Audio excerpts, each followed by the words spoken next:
episode number 155 of the LSR podcast. My name is Matt Brown, joined each and every week by the brightest minds in all of the gaming industry. With me, I have but one of those minds. It is Dustin Gowker. You can follow him for free on the Twitter machine. Just smash that button at Dustin Gowker. And if you hate yourself, you can follow me at Matt Brown M2. We will talk about someone that was here and no longer with us. It is a brand that is no longer going to be, we thought maybe had a chance to be, is no longer going to be. We'll talk about Arizona. We'll talk about Ohio. But Dustin, let's kick things off here with the people in California, and will or will they not be sports betting with us anytime soon?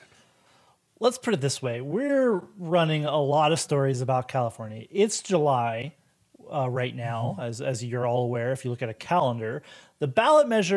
The competing ballot measures in California are going to be in November. So we're talking about this all the time in July. This is the amount of money and interest there is in California. Obviously, one of the largest states. This is just basically the forerunner to what's going to be a really probably brutal run-up for sports betting in California in terms of a fight between sports betting operators that would like to have unfettered access to the market and tribes which have owned gambling there for a long time and want it under their terms. So the latest news, though, is that the U.S. Sportsbooks, which are making this push for online sports betting in California, the campaign group is actually the Californians for Solutions to Homelessness. The ballot measure actually promises money to homelessness. They actually announced that 3 tribes are now backing their measure, and they put out some... they're putting that out there as their campaign, like, hey, tribes are saying they don't want it, but hey, here are actually some tribes that do. And this kind of makes sense because if you're a little tribe who has an out-of-the-way casino, man, online sports betting might be good for them. And these 3 tribes are kind of seeing that. Like, they're at least saying that publicly as part of this effort. They're saying, hey, like, we want online sports betting. This helps our communities because we're just small operations. If we can get into online sports betting, this makes sense for us. The larger casinos who are closer to population centers obviously want this on their own terms. They don't want the out-of-state interest coming in and running this. So this is actually a pretty interesting dynamic. This is going to be the exception rather than the rule. I think that it's not like we're going to see all of the tribes get on board, but we're seeing a bit of fracturing, at least there and publicly, that tribes, which we thought would be largely just against this in lockstep, are having different opinions about this. Now, we know between the sportsbook operators and these tribal casinos, there's already, we're talking 9 figures of money that's being committed to this effort. And again, July, not even close to November. And we're seeing new commercials come out all the time, just right now in the middle of summer when there's no sports, no going on. Matt, multiply that by a lot. And it's basically like what you see as from sportsbook operators in states where it's legalized. You're going to see more than that, I think, for commercials in California, trying to either get one of these bills passed or get them defeated. Or it's going to, this is going to be what Adam and the gang are going to be covering at Legal Sports Report pretty much ad nauseum through the end of summer and fall, because this is the biggest topic in the legalization and in the industry. And one, dare I say, that the operators really need to get across the finish line if they're going to see growth in 2023. And obviously longer term they will, but 2023, California is their best path to a lot of growth. And Dustin, like you said, at the end of the day here, this does at least change the narrative of an us versus them. Even if it is only a few of the smaller tribes that are getting on board, there might be a couple of more that kind of join the fray here. Because as you mentioned, hey, look, maybe this is actually good for their business as opposed to some of the larger ones that already have, basically a monopoly on the gaming over there as it is. And so it does at least change the narrative a little bit to where it's not just like, oh, okay, it's the tribes versus. It's kind of like, no. There are some that are along for the ride in this. Yeah, if anything, it muddies the water, which the fact that this is not a clean yes or no, there's going to be 2 ballot measures, some tribes where some don't. How much the tribes would rather probably have the status quo than either of these pass. If they could say we get no sports betting bill or we get that's probably their ideal outcome. I mean, at this point, that's probably the outcome that they're hoping for more than anything. They'd rather kick the can down the road. They'd rather DraftKings and company not get into the market, and they'd be totally fine with that outcome. They see, a lot of them just see sports betting as an added amenity, not worth a pain in the ass.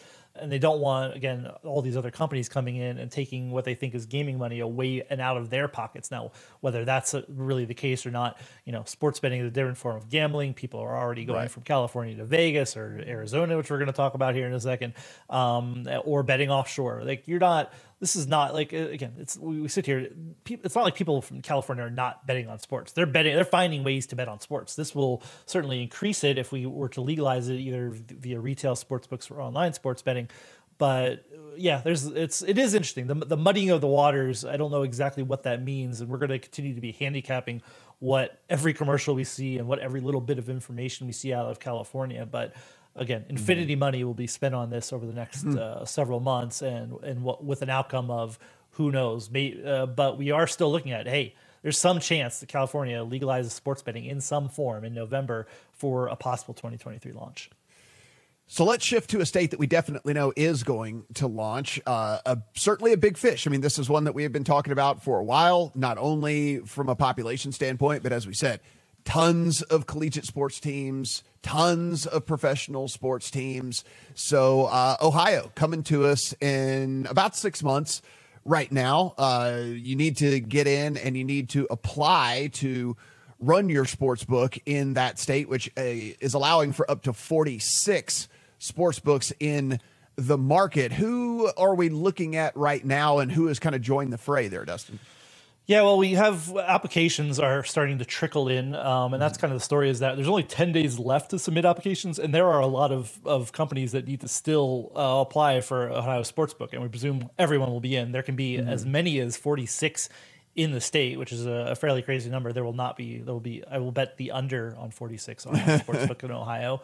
But, so we saw Barstool applied for its online license. We're famed for our photo choices at Legal Sports Report. I feel like every time we do this, it should be a snail or a sloth or a turtle, because it is just it feels like this has taken forever, or there's just dribs and drabs of information. Like the tiniest little bit of information is, again, reason for us to write about Ohio. But we were coming up on this deadline where we're going to know how many people are in, where the lights are coming, and exactly what the landscape is going to look like for Ohio sports betting. So it's dulled in the summer, but Ohio is kind of heating up, and unfortunately, even this application deadline isn't going to change things. We're still looking at this January 1st simultaneous launch date for anybody who wants to go live for an online sportsbook in Ohio. So unfortunately, we're not great news, but all these things have to happen before we actually have a real launch in Ohio. But we're going to talk about this in a little bit. Penn National is one of the leaders here. Barstool will be big there, we think. Penn National has a lot of access to share. It has casinos in the state, and is going to be a major player one way or another in how sports betting shapes up in Ohio. So as we sit right now, it looks as if, as you mentioned, there's still a lot to go in, because it looks like only 4 have actually submitted from a mobile standpoint: BetMGM, PointsBet, Crown, Ohio Gaming, which in parentheses says DraftKings, and then Penn Sports Interactive. So it looks like you said, I mean, one would think here that you're going to probably get applications from pretty much everybody that we've talked about somewhere along the way. I mean, there might be a couple of stragglers, but I can only assume with Ohio, and as we said, the rabid sports fan base that they've got there, the population that they have, we're going to see pretty much everyone, right? Yeah, and this is, I'd say this is, Colorado is the kind of the model here. Colorado, as we sit here, I believe still has the most online sports books in the U.S. in a regulated market. New Jersey, I believe, slightly behind that. But we're going to see, every brand is going to probably find a way into Ohio. It's not that hard to get into. It's fairly easy to conduct business there. You have to secure licensing, market access through an existing licensee or some other way. But this might be the market where we see the most online sports books possibly at the end of the day. It's going to be tough to rival Colorado. I don't know. I don't have my secret decoder ring. I don't know exactly how many there are, but Colorado is right now has the most. And with that ceiling in Ohio of 46, we could see I don't know if there are 30 that could possibly launch, but we could see the most of any market, and that ends up being good for consumers for sure. You get the choice of anybody you want.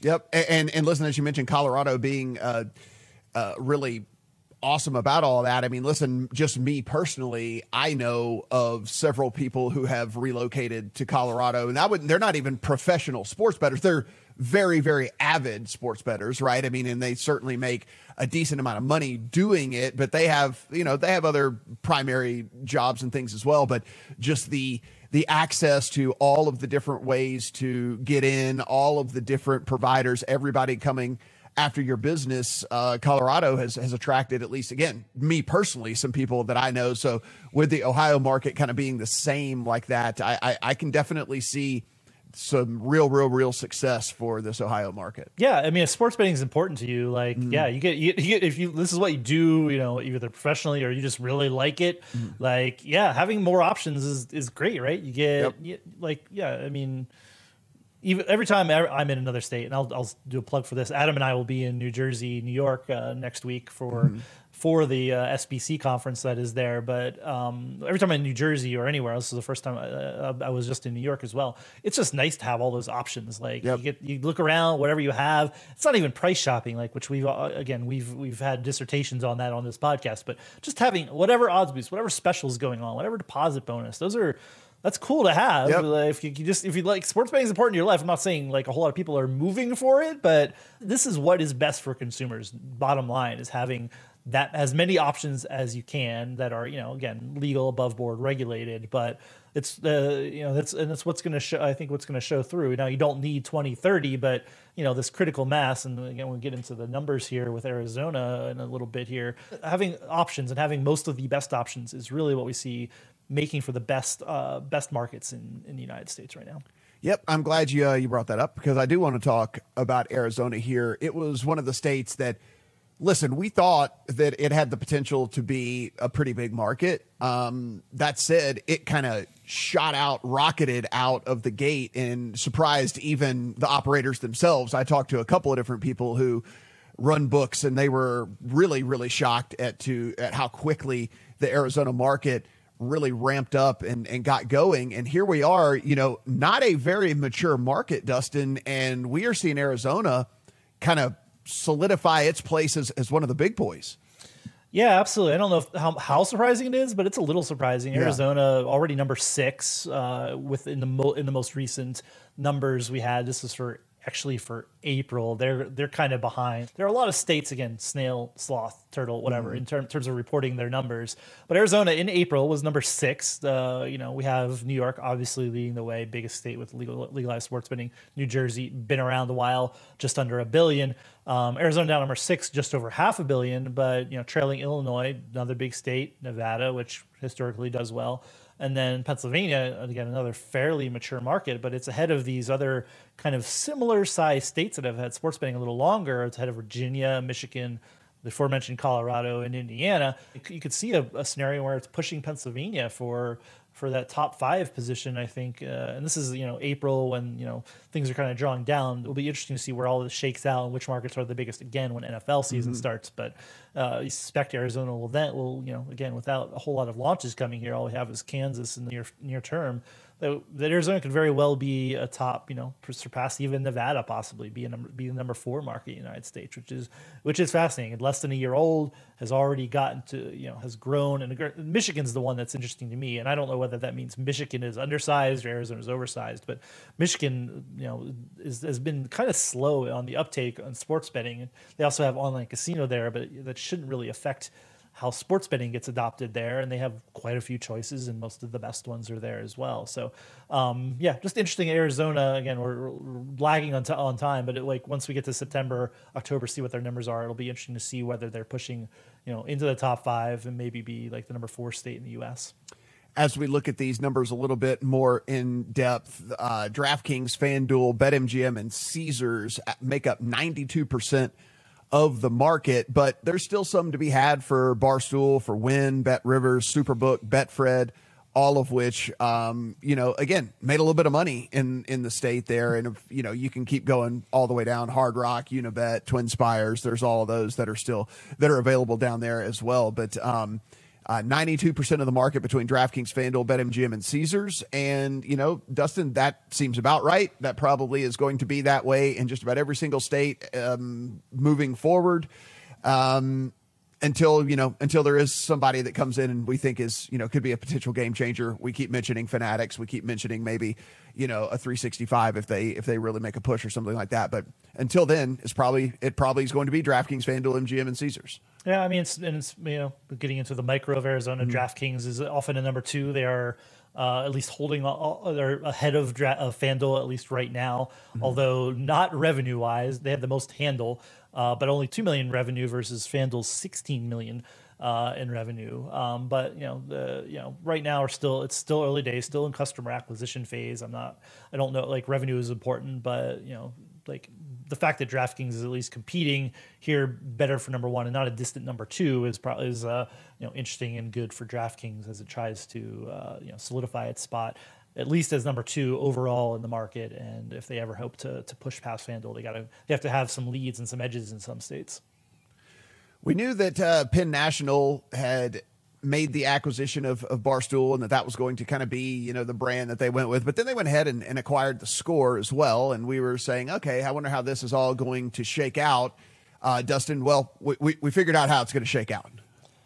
Yeah, I mean, this was announced, but this is official. theScore Bet no longer taking bets in the U.S. As of just end of last week, I believe, July 1st. So that means all of Penn National's eggs are now in the Barstool Sportsbook basket. That is their brand for online sports betting in the U.S. Surprising, maybe not surprising, maybe surprising that that basically theScore is now a Canada-only operation. I mean, they're also going to be using the tech for Barstool, so that's part of it. But it was a lot of money. Again, I think we said this again. Penn bought theScore for $2 billion. You're now basically only operating theScore Bet in the Ontario, which we've talked about many times, has not been a great market so far, and we don't even know because we have zero revenue numbers and don't really know what's going on there. But we know I think that the existing gray market sites have really done a lot better than some of the new brands that are just now coming into the market as regulated operators. Now theScore as a brand in Canada that is known through its existing sports and media app, but it's a $2 billion price tag. It's worth repeating. This is a lot of money for some tech, Ontario, like to brand it in Ontario, and for the legacy media, which Penn National derives some money from media, right? It owns part of Barstool. It owns theScore. Like it's a sports media company in addition to a gambling company, I suppose. Now most of the money is still from its regional casinos.